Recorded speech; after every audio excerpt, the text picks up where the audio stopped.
Friends, എല്ലാവർക്കും inventor ബോയുടെ ഒരു പുതിയ വീഡിയോയിലേക്ക് വീണ്ടും സ്വാഗതം. അപ്പം നമ്മൾ ഇന്ന് ചെയ്യാൻ പോകുന്നത് ഈ സ്ക്രീനിൽ കാണുന്ന 299 രൂപയുടെ ചീപ്പസ്റ്റ് മൈക്രോഫോൺ അൺബോക്സിംഗ് ആണ്. യൂട്യൂബിനും ടിക്ടോക്കിനും ഒക്കെ അനുയോജ്യമായൊരു മൈക്കാണിത്. അത്യാവശ്യം നല്ല സൗണ്ട് ക്വാളിറ്റി തരുമെന്നൊക്കെ നമുക്ക് ഓൺലൈൻ സൈറ്റിൽ നിന്ന് അറിയാൻ കഴിഞ്ഞു. അപ്പോൾ നമുക്ക് എന്താണെന്ന് നോക്കാം. ഒട്ടും തന്നെ വലിയ പാക്കിങ്ങിന് പ്രാധാന്യമൊന്നും കൊടുത്തിട്ടില്ല. ഒരു ചെറിയ കവറിനകത്ത് ആണ് വന്നിരിക്കുന്നത്. സ്റ്റൈറോഫോംസ് ഒന്നും യൂസ് ചെയ്തിട്ടില്ല. ഓക്കെ, ഒരു കുഞ്ഞി കവറിനകത്ത് പുള്ളിക്കാരൻ ഇങ്ങനെ ചുരുണ്ട് കുടിക്കിടന്ന് ഉറങ്ങുകയാണ്. നോക്കിക്കഴിഞ്ഞാൽ നമുക്ക് അവനെ വെളിയിലോട്ടെടുക്കാം.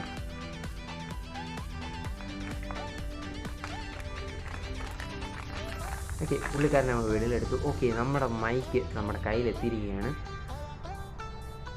വലിയ പാക്കിംഗ് ക്വാളിറ്റി ഒന്നും ഇല്ലെങ്കിലും പ്രോഡക്റ്റ് അത്യാവശ്യം നല്ലൊരു ക്വാളിറ്റി ഉണ്ടെന്ന് തോന്നുന്നു. നമുക്ക് നോക്കാം.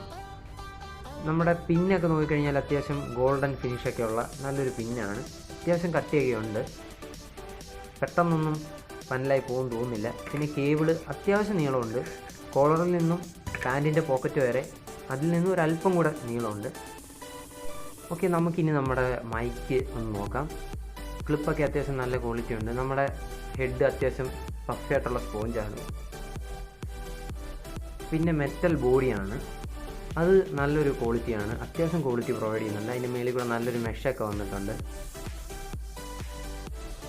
പിന്നെ ഈ ക്ലിപ്പ് റിമൂവബിളാണ്. മൈക്ക് വേണമെങ്കിൽ നമുക്ക് 360 ഡിഗ്രി റൊട്ടേറ്റ് ചെയ്ത് അഡ്ജസ്റ്റ് ചെയ്യാൻ പറ്റും. പക്ഷേ ഈ വട്ടത്തിൽ ഇരിക്കുന്നുണ്ട് റൊട്ടേറ്റ് ചെയ്യാനും അതിൻ്റെ ഒന്നും ആവശ്യമില്ല നമുക്ക്, സത്യം പറഞ്ഞാൽ.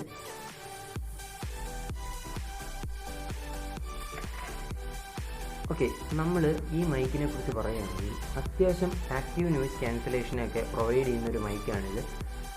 നല്ലൊരു പഫിയായിട്ടുള്ള സ്പോഞ്ചി ഹെഡാണ് നമുക്ക് വന്നിരിക്കുന്നത്. പിന്നെ അതോടൊപ്പം നോക്കിക്കഴിഞ്ഞാൽ മെറ്റൽ ബോഡി, സറൗണ്ട് സൗണ്ട് അധികം ദൂരത്തേക്ക് പിടിക്കാതെ നമ്മുടെ അടുത്തുള്ള സറൗണ്ട് സൗണ്ടൊക്കെ പിടിച്ച് ആക്റ്റീവ് നോയ്സ് ക്യാൻസൽ ചെയ്യാൻ വേണ്ടിയിട്ട് ഒരു മെഷൊക്കെ പ്രൊവൈഡ് ചെയ്തിട്ടുണ്ട്. പിന്നൊക്കെ അത്യാവശ്യം നല്ല ക്വാളിറ്റി പ്രൊവൈഡ് ചെയ്യുന്നത്. പിന്നെ നേരത്തെ പറഞ്ഞ പോലെ നല്ല പഫിയായിട്ടുള്ളൊരു സ്പോഞ്ചി ഹെഡാണ് വന്നിരിക്കുന്നത്. ഇത് നമ്മൾ സംസാരിക്കുമ്പോൾ വരുന്ന കാറ്റൊക്കെ തടഞ്ഞ് നല്ല ക്വാളിറ്റി പ്രൊവൈഡ് ചെയ്യാൻ വേണ്ടിയിട്ടാണ്. നമ്മൾ ഹെഡ്സെറ്റിൽ കൂടെ ഒക്കെ പറയുമ്പോൾ ചിലപ്പോൾ ഒരു ചിലമ്പൽ സൗണ്ട് വരും, ഒരു വൃത്തിയായിട്ടൊരു സൗണ്ട് വരും നമ്മൾ ഹെഡ്സെറ്റിൽ കൂടെ കാര്യം പറയുമ്പോൾ. പലപ്പോഴും നമ്മൾ ശ്രദ്ധിച്ചു കഴിഞ്ഞാൽ റെക്കോർഡ് ചെയ്യുമ്പോൾ അത് നമ്മൾ സംസാരിക്കുമ്പം വായിൽ നിന്ന് വരുന്ന കാറ്റ് തട്ടിയിട്ട് മൈക്കിൻ്റെ ഡയഫ്രം വൈബ്രേറ്റ് ചെയ്യുന്നതാണ്. ഇത് അതൊക്കെ അവോയ്ഡ് ചെയ്യാൻ വേണ്ടിയിട്ടാണ് ഈ ഹെഡ് യൂസ് ചെയ്യുന്നത്, ഈ വയർ മെഷൊക്കെ യൂസ് ചെയ്യുന്നത്. ഇത് ക്ലിപ്പൊക്കെ നോക്കിക്കഴിഞ്ഞാൽ നല്ലൊരു ബെറ്റർ ക്വാളിറ്റിയാണ് ഇതിന് വന്നിരിക്കുന്നത്. എല്ലാം അലോയ് മെറ്റലാണ്.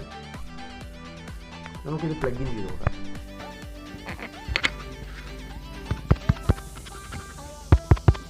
ഇതിലെന്തോ ചെറിയൊരു ബസ്സിങ് സൗണ്ട് ഇതിൽ ഫീൽ ചെയ്യുന്നുണ്ട്. പക്ഷേ അത്യാവശ്യം നല്ല ക്വാളിറ്റിയിലൊക്കെയാണ് വന്നത്. ഇത് കാണാൻ മെറ്റൽ ബോഡിയൊക്കെയാണ്. പക്ഷേ എന്തോ സൗണ്ട് ക്വാളിറ്റി വരുമ്പോൾ ഒരു ചെറിയൊരു ബസ്സിങ് ഉണ്ട്. എന്താണെന്ന് അറിയില്ല.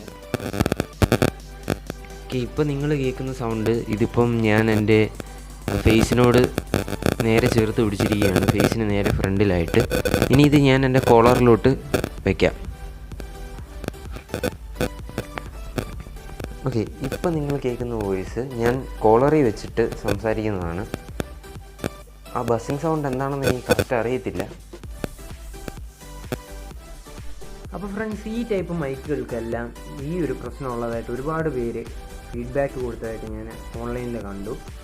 അപ്പം നമ്മൾ യൂട്യൂബിലൊക്കെ നോക്കിയപ്പോൾ ഇതിനൊരു റെമഡി കണ്ടില്ല. അപ്പോൾ അടുത്ത വീഡിയോയിൽ ഇതിൻ്റെ പ്രശ്നം കണ്ടുപിടിച്ച് പരിഹരിച്ചിരുന്നതായിരിക്കും. നിങ്ങൾ അടുത്ത വീഡിയോയ്ക്ക് വരെ വെയിറ്റ് ചെയ്യുക. ഇഷ്ടപ്പെട്ടെങ്കിൽ ലൈക്ക് ചെയ്യുക, ഷെയർ ചെയ്യുക, സബ്സ്ക്രൈബ് ചെയ്യുക. ഇഷ്ടപ്പെട്ടിട്ടുണ്ടെങ്കിൽ തീർച്ചയായും ഡിസ്ലൈക്ക് ചെയ്ത് പറ്റുമെങ്കിൽ കാരണം കമൻറ്റ് ചെയ്യുക.